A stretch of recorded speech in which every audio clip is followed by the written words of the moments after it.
ទុំឈឺជីសូមប្រាំគុំលាក់ប៉ាអើ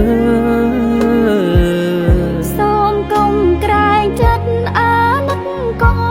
នកូនសូមកុំបារម្ភឡើយជានេះសូមណាមពេលហើយកើតជាកូនបើ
សូមទុំឈឺជី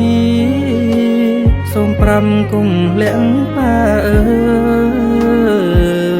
សូមកុំក្រែងចិត្តអាណិតកូនកូ